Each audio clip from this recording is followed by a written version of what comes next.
श्री वल्लभाधीश की जय। श्री गोसाई जी परम दयाल की जय। श्याम सुंदर श्री यमुने महारानी की जय। श्री गिरिराज धरण की जय।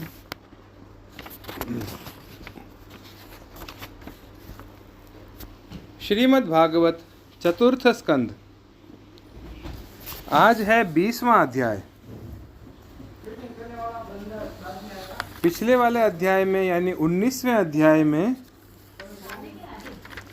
हमने पढ़ा था जो महाराज पृथु ने अश्वमेध यज्ञ किए थे और कैसे इंद्र ने यज्ञ में विघ्न डालने की कोशिश की थी, है ना। ये सारी बातें हमने पिछले वाले अध्याय में पढ़ी थी। आज हम पढ़ेंगे महाराज पृथु की यज्ञशाला में श्री विष्णु भगवान का प्रादुर्भाव। अथ विंशोऽध्यायः। श्री मैत्रेय जी कहते हैं, विदुर जी, महाराज पृथु के 99 यज्ञों से यज्ञ भोक्ता यज्ञेश्वर भगवान विष्णु को भी बड़ा संतोष हुआ। उन्होंने इंद्र के सहित वहां उपस्थित होकर उनसे कहा। श्री भगवान ने कहा, राजन, इंद्र ने तुम्हारे 100 अश्वमेघ पूरे करने के संकल्प में विघ्न डाला है। अब ये तुमसे क्षमा चाहते हैं, तुम इन्हें क्षमा कर दो। नरदेव, जो श्रेष्ठ मानव, साधु और सद्बुद्धि संपन्न होते हैं, वे दूसरे जीवों से द्रोह नहीं करते, क्योंकि यह शरीर ही आत्मा नहीं है। यदि तुम जैसे लोग भी मेरी माया से मोहित हो जाएं, तो समझना चाहिए कि बहुत दिनों तक की हुई ज्ञानी जनों की सेवा से केवल श्रम ही हाथ लगा। ज्ञानवान पुरुष इस शरीर को अविद्या, वासना और कर्मों का ही पुतला समझकर इसमें आसक्त नहीं होता। इस प्रकार जो इस शरीर में ही आसक्त नहीं है, वह विवेकी पुरुष इससे उत्पन्न हुए घर, पुत्र और धन आदि में किस प्रकार ममता रख सकता है। यह आत्मा एक शुद्ध स्वयं प्रकाश, निर्गुण, गुणों का आश्रय स्थान, सर्वव्यापक, आवरण शून्य, सबका साक्षी एवं अन्य आत्मा से रहित है, अतएव शरीर से भिन्न है। जो पुरुष इस देह स्थित आत्मा को इस प्रकार शरीर से भिन्न जानता है, वह प्रकृति से संबंध रखते हुए भी उसके गुणों से लिप्त नहीं होता, क्योंकि उसकी स्थिति मुझ परमात्मा में रहती है। राजन, जो पुरुष किसी प्रकार की कामना न रखकर अपने वर्णाश्रम के धर्मों द्वारा नित्य प्रति श्रद्धापूर्वक मेरी आराधना करता है, उसका चित्त धीरे धीरे शुद्ध हो जाता है। चित्त शुद्ध होने पर उसका विषयों से संबंध नहीं रहता तथा उसे तत्व ज्ञान की प्राप्ति हो जाती है। फिर तो वह मेरी समता रूप स्थिति को प्राप्त हो जाता है। यही परम शांति, ब्रह्म अथवा कैवल्य है। जो पुरुष यह जानता है कि शरीर, ज्ञान, क्रिया और मन का साक्षी होने पर भी कूटस्थ आत्मा उनसे निर्लिप्त ही रहता है, वह कल्याणमय मोक्ष प्रद प्राप्त कर लेता है। राजन, गुण प्रवाह रूप आवागमन तो भूत, इंद्रिय, इंद्रियाभिमानी देवता और चिदाभास, इन सब की समष्टि रूप परिच्छिन्न लिंग शरीर का ही हुआ करता है। इसका सर्वसाक्षी आत्मा से कोई संबंध नहीं है। मुझ में दृढ़ अनुराग रखने वाले बुद्धिमान पुरुष संपत्ति और विपत्ति प्राप्त होने पर कभी हर्ष या शोकादि विकारों के वशीभूत नहीं होते। इसलिए वीरवर, तुम उत्तम, मध्यम और अधम पुरुषों में समान भाव रखकर सुख दुख को भी एक सा समझो तथा मन और इंद्रियों को जीतकर मेरे ही द्वारा जुटाए हुए मंत्री आदि समस्त राजकीय पुरुषों की सहायता से संपूर्ण लोकों की रक्षा करो। राजा का कल्याण प्रजा पालन में ही है। इससे उसे परलोक में प्रजा के पुण्य का 6ठा भाग मिलता है। इसके विपरीत जो राजा प्रजा की रक्षा तो नहीं करता, किंतु उससे कर वसूल करता जाता है, उसका सारा पुण्य तो प्रजा छीन लेती है और बदले में उसे प्रजा के पाप का भागी होना पड़ता है। ऐसा विचार कर यदि तुम श्रेष्ठ ब्राह्मणों की सम्मति और पूर्व परंपरा से प्राप्त हुए धर्म को ही मुख्यतः अपना लो, तो कहीं भी आसक्त न होकर इस पृथ्वी का न्याय पूर्वक पालन करते रहो, तो सब लोग तुमसे प्रेम करेंगे और कुछ ही दिनों में तुम्हें घर बैठे ही सनक आदि सिद्धों के दर्शन होंगे। राजन, तुम्हारे गुणों ने और स्वभाव ने मुझको वश में कर लिया है, अतः तुम्हें जो इच्छा हो मुझसे वर मांग लो। उन क्षमा आदि गुणों से रहित यज्ञ, तप अथवा योग के द्वारा मुझको पाना सरल नहीं है। मैं तो उन्हीं के हृदय में रहता हूँ जिनके चित्त में समता रहती है। श्री मैत्रेय जी कहते हैं, विदुर जी, सर्वलोक गुरु श्री हरि के इस प्रकार कहने पर जगत विजयी महाराज पृथु ने उनकी आज्ञा शिरोधार्य की। देवराज इंद्र अपने कर्म से लज्जित होकर उनके चरणों पर गिरना ही चाहते थे कि राजा ने उन्हें प्रेम पूर्वक हृदय से लगा लिया और मनोमालिन्य निकाल दिया। फिर महाराज पृथु ने विश्वात्मा भक्तवत्सल भगवान का पूजन किया और क्षण क्षण में उमड़ते हुए भक्ति भाव में निमग्न होकर प्रभु के चरण कमल पकड़ लिए।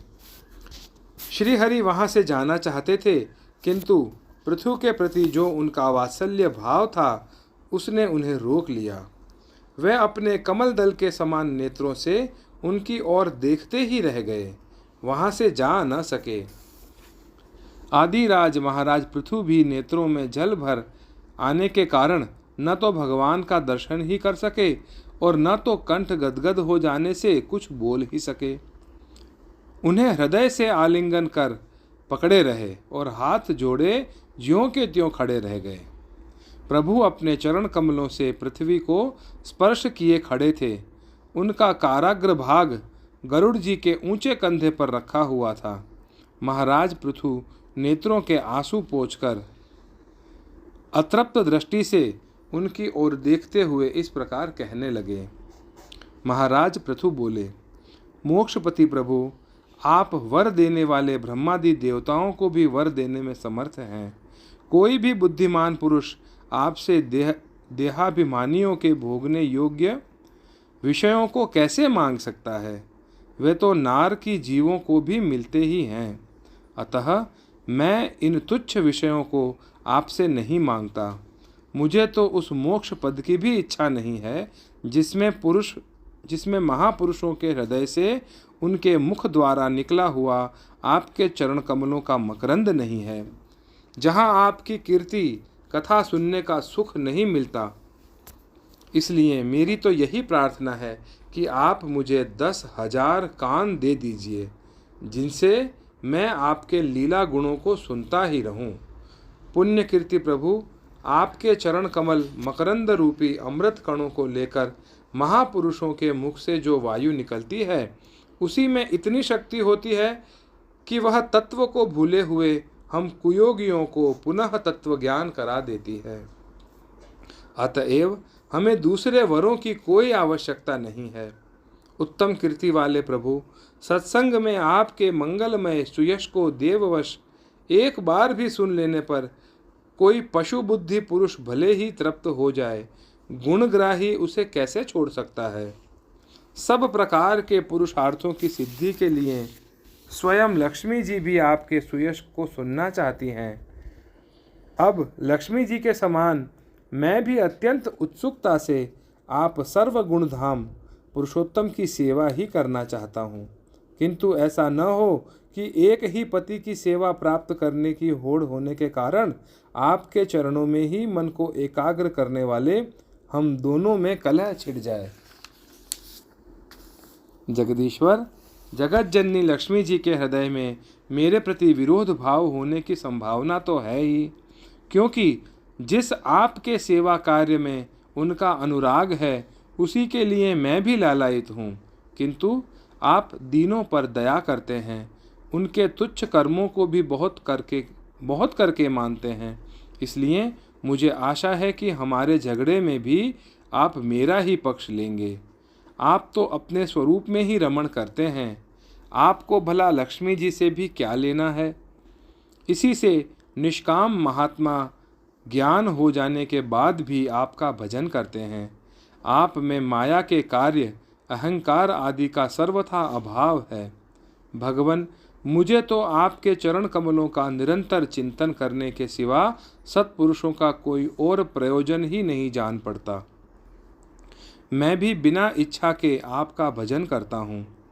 आपने जो मुझे कहा कि वर मांग, सो आपकी इस वाणी को तो मैं संसार को मोह में डालने वाली ही मानता हूँ।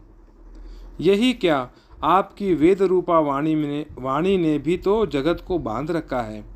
यदि उस वेद वाणी रूप रस्सी से लोग बंधे न होते तो वे मोहवश सकाम कर्म क्यों करते।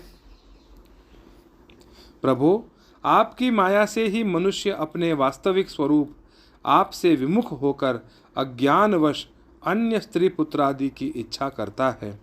फिर भी जिस प्रकार पिता पुत्र की प्रार्थना की अपेक्षा न रखकर अपने आप ही पुत्र का कल्याण करता है, उसी प्रकार आप भी हमारी इच्छा की अपेक्षा न करके हमारे हित के लिए स्वयं ही प्रयत्न करें। श्री मैत्रेय जी कहते हैं, आदिराज पृथु के इस प्रकार स्तुति करने पर सर्वसाक्षी श्री हरि ने उनसे कहा, राजन, तुम्हारी मुझ में भक्ति हो। बड़े सौभाग्य की बात है कि तुम्हारा चित्त इस प्रकार मुझ में लगा हुआ है। ऐसा होने पर तो पुरुष सहज में ही मेरी उस माया को पार कर लेता है, जिसको छोड़ना या जिसके बंधन से छूटना अत्यंत कठिन है। अब तुम सावधानी से मेरी आज्ञा का पालन करो। प्रजापालक नरेश, जो पुरुष मेरी आज्ञा का पालन करता है उसका सर्वत्र मंगल होता है। मैत्रेय जी कहते हैं, विदुर जी, इस प्रकार भगवान ने राजर्षि पृथु के सार गर्भित वचनों का आदर किया। फिर पृथु ने उनकी पूजा की और प्रभु उन पर सब प्रकार कृपा कर वहां से चलने को तैयार हुए। महाराज पृथु ने वहां जो देवता, ऋषि, पितर, गंधर्व, सिद्ध, चारण, नाग, किन्नर, अप्सरा, मनुष्य और पक्षी आदि अनेक प्रकार के प्राणी एवं भगवान के पार्षद आए थे, उन सभी का भगवत बुद्धि से भक्तिपूर्वक वाणी और धन के द्वारा हाथ जोड़कर पूजन किया। इसके बाद वे सब अपने अपने स्थानों को चले गए। भगवान अच्युत भी राजा पृथु एवं उनके पुरोहितों का चित्त चुराते हुए अपने धाम को सिधारे। तदंतर अपना स्वरूप दिखाकर अंतर्धान हुए अव्यक्त स्वरूप देवाधिदेव भगवान को नमस्कार करके राजा पृथु भी अपनी राजधानी में चले गए। इति श्रीमद्भागवते महापुराणे पारमहंस्यां संहितायां चतुर्थस्कंधे विंशोऽध्यायः। अगले अध्याय में यानी 21वें अध्याय में हम पढ़ेंगे महाराज पृथु का अपनी प्रजा को उपदेश। श्रीवल्लभाधीश की